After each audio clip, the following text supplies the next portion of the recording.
The time is now 7:15 here in St. Vincent and the Grenadines, and welcome to Activated Mornings this morning. Good morning to everyone within the sound of my voice. Those just starting their day, having breakfast, maybe on your way to work, maybe already at work. Good morning to you. Good morning to everyone in the diaspora, everyone locked in this morning to 99.9. With me in studio is Roleza. Good morning, Roleza. Good morning, Ari. How are you? I am well and good in the Lord. Blessed and favored. Mm-hmm. Or flavored. Flavored. Flavored. Blessed and highly flavored. Just eat people. Lord. Oh, you could be flavored too, full of spice. And all things nice. True. Yeah, man. How was your season? I didn't talk to you. Well, I didn't talk to you yesterday. I didn't talk to you, yeah. Busy. Very busy. What did you do? Listen, I say Christmas could fall on Independence Day for me sometimes. It's just I don't know. I am not so much a Christmas person. I do try to make the best of it in a sense where I try to make it like a little bit special. I'm not generally a person who likes to cook a lot, like multiple dishes, but I make the attempt on Christmas Day. So yeah, it was all right. It was quiet. All right. Well, that's good to hear. Yeah. So what we diving into this morning? All right, so we are going to speak on the update of the quote-unquote missing plane. Quote-unquote update. How we quote-unquote in everything today? Everything quote-unquote. Everything in this quote-unquote. Yeah, it's a weird story. So we are going to. All right, let me open this up here. All right, so we're going to be reading from St. Vincent Times. Well, several other news sites have published the article, right? So you can get your fill in at other places, and this thing is taking a while to open. Okay, let me Ari, have it open? Yeah. All right. So reading from SVG Times. The St. Vincent government made its first public statement on Wednesday regarding the circumstances surrounding the mysterious disappearance of the private Gulfstream jet N337LR. The aircraft departed from Canawan on Friday afternoon and vanished from radar 7 minutes into sightseeing flight north of the island. According to PM Ralph Gonzalez, the authorities in St. Vincent and the Grenadines have been in contact with 2 Latin American countries of relevance on the matter, as well as the relevant authorities in the United States and the regional security system with certain information. Now they have a quote here from the Prime Minister. It has become evident that the plane didn't so much disappear, but the thesis that has been operated on is that they turned off the transponder. That's at least what the authorities advise me. Having communicated with all the other authorities, there is no evidence of anything illegal that boarded the aircraft from Canawan. Gonzalez said the information that the government has through contact with external authorities is that they have a clear idea as to what happened. As a matter of that nature, they don't expect me to be coming out and talking about every bit of information that comes to me through the security forces. But this is what I mean by communication. Sometimes you have to know what you must talk and what you must say, and if you must say anything at all. Because sometimes you just have to wait until the time is necessary and desirable for you to say certain things. It sounds like he said a lot of nothing. All right, so if to coming down to the end there, in continuing the article, he said, I think most sensible people who are listening to do. St. Vincent Times previously reported that the flight plan was deemed illogical. This is because an aircraft of a particular model would not require 4-hour fuel supply for sightseeing purposes. It is believed that the NR337LR landed on a private strip in South America, potentially in Venezuela, as it is located just an hour away from the Grenadines. And just to give you some info with regards to this type of plane, and I'm still reading from St. Vincent Times, according to the annual reports of the DEA, Gulfstream's aircrafts are included in an increasing quantity of narco planes employed for the illicit transportation of cocaine from South America. According to the report, these aircraft have the capacity to transport 14 or more passengers across a distance of around 4,000 miles, which makes them well suited for smuggling purposes. Additionally, they can be operated from relatively basic and clandestine airstrips. So it sounds like the PM is trying to convince us that, well, what I gathered from what he said is, I'm not really saying anything, but nothing illegal was found on the plane. Or at least nothing illegal Was was put on the plane from Kanawan. and who yeah, I think even for me asking questions is where did that report come from? Who said it? Because if the two Latin American countries of relevance that he have Mm. the conversation with are the countries that the planes came from, do you think they're going to come out and say, hey, so some drugs came from our country, I went to your country? Well, be sure to talk about that. They're not going to say that. Mm. And if it is that they are the countries that we think who he has relationships with, he's not going to come out and say that either. And bear in mind that what was it last week or the week before we had the exchange take place Mm-hmm. in Canawan Coincidence? between Venezuelan and American prisoners. I think what it is that has ticked me off a bit coming out of this article is it's the way in which downplaying the significance of the situation, right? Now, within my living memory, there have been at least two or three instances where planes have disappeared between the Grenadines and mainland, approaching mainland, right? Mm-hmm. One was in 2006. There was another in 1986 when we had the former Miss SVG, Donna Young, whose plane also, well, along with other passengers, disappeared that time. And if I'm not mistaken, I was trying so hard this morning to find the information, but I remember an incident where I think it was a Trinidadian businessman who came up, I think, for a one day match, whose plane disappeared after leaving here. I really was trying to find that information online, and I don't think that I made it up. So if somebody could just confirm that for me, please, because that is another one of the incidents that I remember, right? In terms of planes disappearing between the Grenadines and mainland. And when the story broke on Saturday, from reading the way in which the article was written, I got the impression, or I did state that, state in the group that we were chatting in, that to me it seems that it was a deliberate act in terms of them wanting to disappear, because it was 7 minutes into the journey. The transponder came off. There was no distress signal sent out. So I said this had to be a case of wanting to disappear.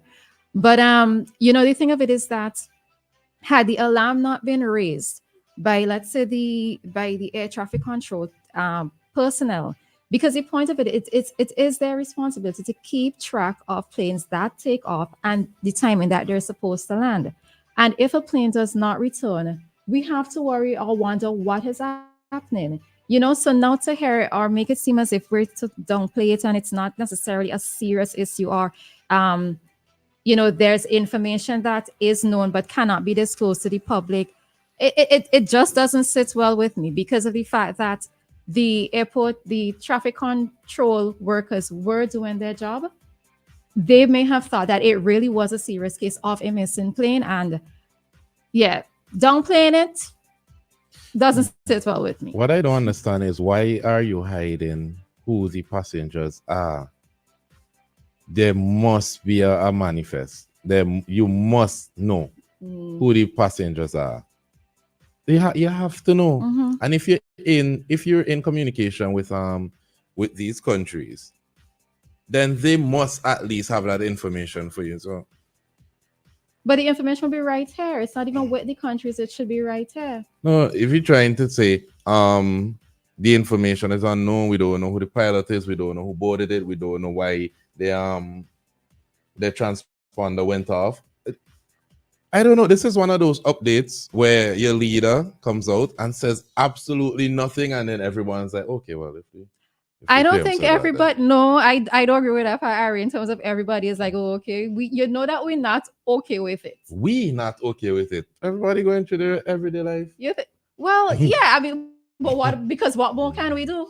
How are we going to prod and to get the information, the correct Yeah. information? Oh, we're not going to get it out. But I think this is, to me, one of the issues when it is that updates are given, right? The way in which the information comes across leaves us with no answers, right? And then we're supposed to just accept it as wholesale, as this is the gospel, this is the truth.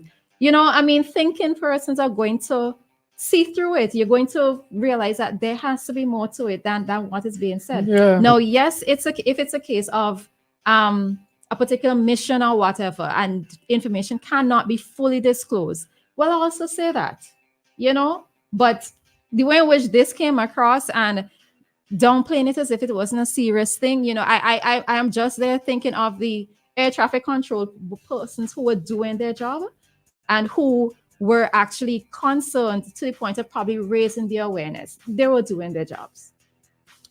I just think it's very interesting that, and I said it yesterday, that the plane is on the DEA watch list. And here it is in St. Vincent Times. Mhm. The plane was being monitored by the DEA. And it is believed that the plane landed on a strip in South America, potentially Venezuela, located just an hour away from St. Vincent and the Grenadines. And most importantly, the flight plan was deemed illogical. Mhm. Now, I'm advised that the persons on board were Mexicans. So it was a flight from Latin America to the Caribbean, and in a plane monitored by the DEA. The DEA don't monitor random planes. They monitor the aircrafts, or they monitor any vehicle that is suspected to be involved in drug trafficking. So for the PM to come and say, well, there's no evidence of that's the lawyer in him. There's no evidence of that. You're saying it's the lawyer in him, and it's not necessarily an attack on the PM. I just think it's maybe an attack on our sensibility. That's how it felt. Right. That's how it felt. Yeah. Because then what was the thing that he said to the end? I think most sensible people who are listening to me understand what I'm saying. We don't. And I like to think that we're sensible, we don't. I'd like to believe I'm sensible. I feel like you said a lot of nothing. Yeah, we don't. But I guess, what other choice do we have but to wait until the information comes to us If it comes from to the us. two Latin American countries and the RSS as to what exactly happened there, if they were able to find the plane. But apparently it's common practice for trafficking planes to turn off transponders, blame it on unreliable Chinese plots, blame it on not having fuel. But the article says that they had 4 hours worth of, or they refueled for 4 hours. They had fuel for 4 hours, or at least a 4-hour flight. This is this is one of those things you break out your MacGyver glasses and you're like, something's not right there. What is this? Because I don't know. But let's see some comments. Let's see what. Okay, so just to note that our WhatsApp is down temporarily. We're going to try to reset it during the break. So for those who are listening and we're trying to send us a message via WhatsApp, we're going to try to get that up and running before the morning is out. All right, but you can still call. The number to call 457-9997. Correct. All right, let's see what I can actually read here. All right, good morning to Anna as well. Yeah, some of these things I need to screen. All right, good morning, Joshua. All right, I'm screening people. I'm screening. That's the reason for the silence. All right. Yeah. So as I said, I'm just not happy with the response, or the way in which the response came over. Yeah. Are you screening too? All right. You see why? You like spicy boy. You like real spicy. But I know I'm curious to think what the everyday Vincentian is thinking when they hear this report. Because this update. I don't know. I read it and I was like, okay. What? That's like one of those long okay. That's like one of those situations where you're explaining something to your parents and you know it don't make sense, and your parents know it don't make sense. And your parents like, watching you like, if you had sense on it, you know what I'm saying. Yeah, it's just. But I was saying, I do believe this information is quite important, and quite having this information is necessary because, one, as Vince mentions, we deserve to know what is happening in our country. Mm-hmm. Two, we deserve to know whether or not traveling to certain destinations is safe. And I think it also puts a spotlight for me on Canoan. Is Canoan this hub of activity? It seems to be a flight activity. How Yeah. often does this type of situation happen? I mean, had it not been for the transponder being turned off and the flight not returning, we would not have known about this particular situation. But has the situation occurred before? So these are questions that we're going to have to ask. Well, What's the frequency of such an activity happening? I'm going to sit on this weekend, and I'm going to hope that the relevant authorities, because I was hoping that whoever is in charge of aviation in St. Vincent and the Grenadines could at least comment on this. But in usual fashion, the Prime Minister is always the one. Minister of National Security. You go above, you go to the head. And the Minister of National Security is always the one to comment on issues. But I would like to hear from someone a bit more advised in aviation, or maybe even directly from the RSS. I'd like to know what exactly happened in Canawan, but we have to wait and we have to see. Unfortunately, like a lot of things, we have to wait and see because we just don't know what the truth is. But you see, it's you waiting and seeing, but it's and waiting and seeing dangerous as well. Yeah, and it's just I don't know. It's like compounding things on top of things where you're not getting full answers, partial answers, a response that is no answer. It's just, it doesn't sit well with me. Yeah. Coming up at 7:35, we have traffic talk. At 7:45, Cian is still out, so you have us activated mornings again. And that's a good thing. It's a great thing.